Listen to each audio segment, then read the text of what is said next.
Garfield é um gato com o qual todos nós podemos nos identificar. Eu odeio segundas-feiras. Será que existe alguém no mundo tão tolo a ponto de realmente gostar das segundas-feiras?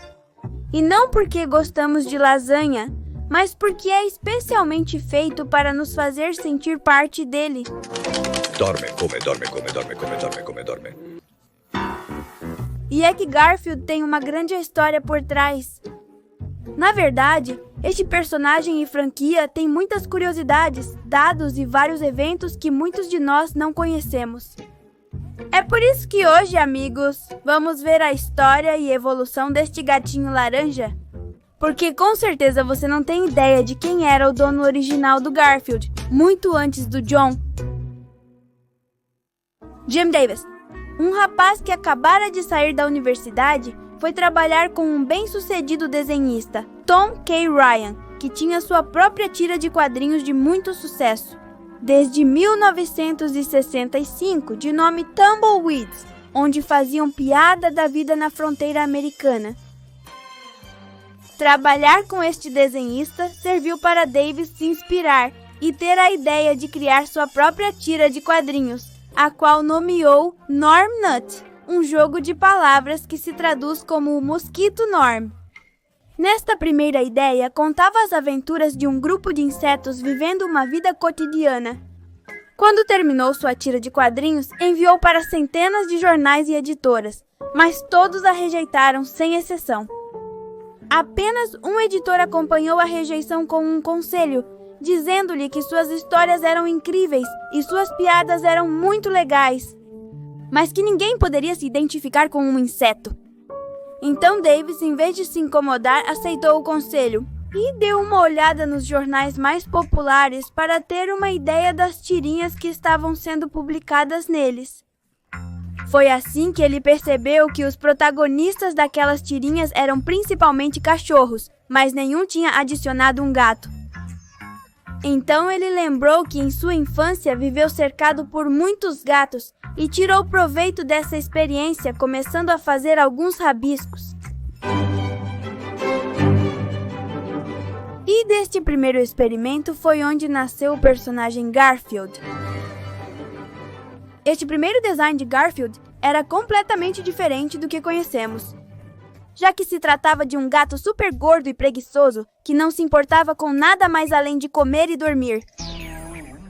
Nesta tira, Garfield ainda não andava em duas patas, parecia um animal de estimação comum. Outra diferença principal era que o protagonista não era o gato gordo laranja, mas sim o seu dono, John Arbuckle, que se apresentou como um desenhista que tinha muita dificuldade em se relacionar com os outros e só tinha como amigo seu animal de estimação, chamado Garfield. E isso tem sua explicação por trás, porque John estaria representando uma parte da vida de Davis, seu criador, ambos sendo desenhistas e com poucas habilidades sociais. Davis, com a primeira experiência que teve, ele agora estava nervoso para saber se desta vez aceitariam sua tira cômica. Portanto, surpreendentemente, 19 de junho de 1978, Garfield foi publicado em 41 jornais diferentes, sendo uma das tiras cômicas mais populares. Naquela época, Davis ainda estava trabalhando com Tom Ryan, mas depois de ver os incríveis lucros que teve com sua tira de Garfield, ele agradeceu pela ajuda e seguiu seu próprio caminho. Mas foi aqui que surgiu uma das primeiras mudanças no personagem. Já que após a grande cobertura que esta tira cômica teve, várias pessoas importantes notaram seu potencial e se interessaram completamente em Davis. Um deles foi Charles Mills Schultz, o criador do Snoopy, que tinha a boa intenção de ajudar Davis.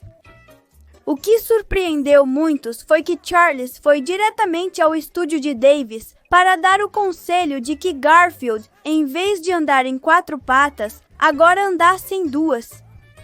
E que seus membros parecessem mais cômicos, com as mãos e os pés maiores.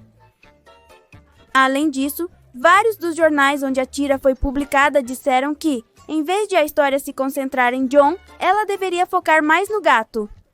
E isso porque Garfield era a parte mais divertida da história.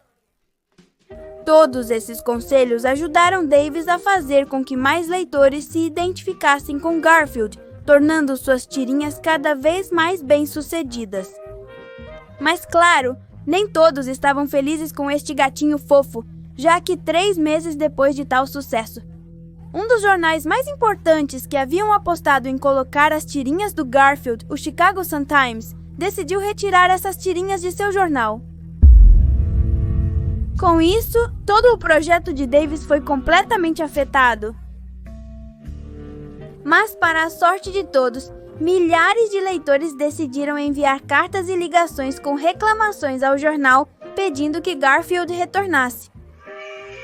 Se não fosse por isso, talvez Garfield não fosse tão conhecido hoje em dia.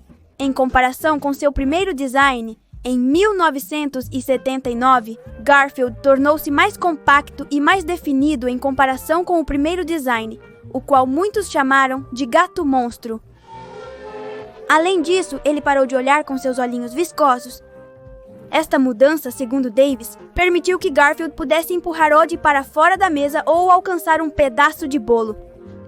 Tudo isso, assim como com os outros personagens, surpreendentemente, não demorou muito para que Garfield aparecesse pela primeira vez na televisão, já que apenas 2 anos depois de ter estreado nos jornais, ele se tornou uma animação em 1980, aparecendo no programa The Fantastic Funnies, onde apareciam vários desenhos animados como Daniel, o Travesso, e uma das criações do grande amigo de Davis, Charlie Brown.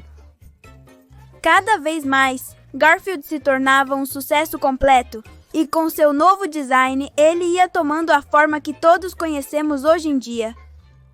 De tanto sucesso que estava tendo, Garfield conseguiu seu primeiro especial de televisão, chamado Aqui Vem Garfield, onde ele tem que resgatar Odie depois que o canil o capturou. Odie, você é tão ingênuo que nem nota quando está com problemas.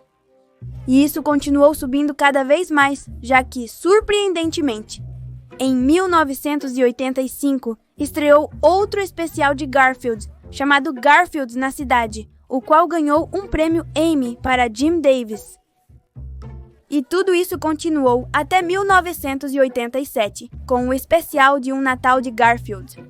Coisas, objetos, sucata, brinquedos, ganância, avareza, eu adoro. Isso foi muito significativo para Davis e os espectadores. Isso porque foi retransmitido a cada Natal desde 1987 até o ano 2000.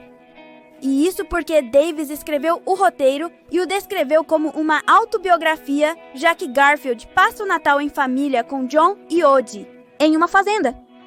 Isso porque Davis cresceu em uma fazenda. E 1 ano depois, seria uma década da estreia de Garfield, justamente no ano de 1988. Toda essa história pareceu muito bonita para todos e cada vez o público pedia mais e mais de Garfield. E foi alguns meses depois, em setembro de 1988, quando surgiu o show de Garfield e seus amigos. Um show que muitos de nossos pais poderão se lembrar. Entrem já para que a diversão comece. Entrem já, Garfield faz o convite. Este show era dividido em 2 segmentos. O primeiro segmento tinha a ver completamente com Garfield e suas loucuras, enquanto o outro tinha a ver com Oz Acris. Outra tira cômica na qual Jim Davis estava trabalhando naquele momento, Garfield e seus amigos permaneceu na televisão desde 1988 até 10 de dezembro de 1994.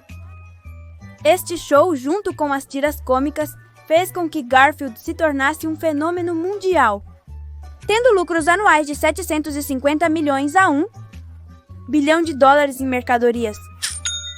De tantas licenças e mercadorias que havia, Davis teve que fundar a empresa Pulse Incorporated, que administrava todas as milhares de mercadorias do Garfield. Depois que o show do Garfield e seus amigos terminou, as tirinhas continuaram sendo publicadas. Todos se perguntavam se haveria mais programas de televisão deste adorável gatinho, mas para surpresa de todos, um programa de televisão não é o que teriam. Em troca, já que justamente no ano de 2004, o filme de live action com Garfield seria lançado. Chama movendo a cauda. Isso teria uma reviravolta do primeiro especial, em que o canil leva Woody e Garfield tem que resgatá-lo. Aqui, Garfield tem que resgatar novamente Woody de um cara louco chamado Happy Chapman.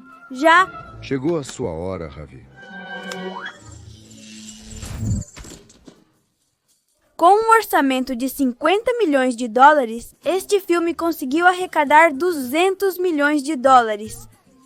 E o público pedia cada vez mais. Como ninguém se cansou de Garfield, então exatamente 2 anos depois tivemos o filme Garfield 2.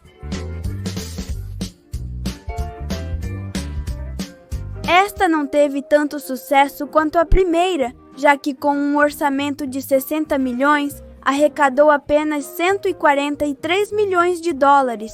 E 2 anos depois, nos apresentariam na televisão o segundo programa do Garfield, que curiosamente estreou primeiro na França e não nos Estados Unidos, em dezembro de 2008. Este programa estava completamente animado por computador, já que o show anterior foi animado e produzido manualmente pela própria empresa de Davis. Paul Sink, com uma duração de 7 anos, já que sua última transmissão seria em 24 de setembro de 2015. E pelo que vimos, Garfield não teve um final trágico como outras séries ou desenhos animados. Suas tirinhas continuaram sendo lidas por centenas de pessoas. Para 2018, mais de 200 milhões de pessoas continuavam lendo as tirinhas de Garfield. E para este mesmo ano, tinha um patrimônio estimado em 800 milhões de dólares. Até hoje, Jim Davis não é tão reconhecido quanto sua criação Garfield. Mas ele gosta que seja assim, pois, se lembrarmos, ele não tem habilidades sociais muito boas. Além de Garfield ter um recorde Guinness, existem muitas curiosidades que tenho certeza vocês não conhecem.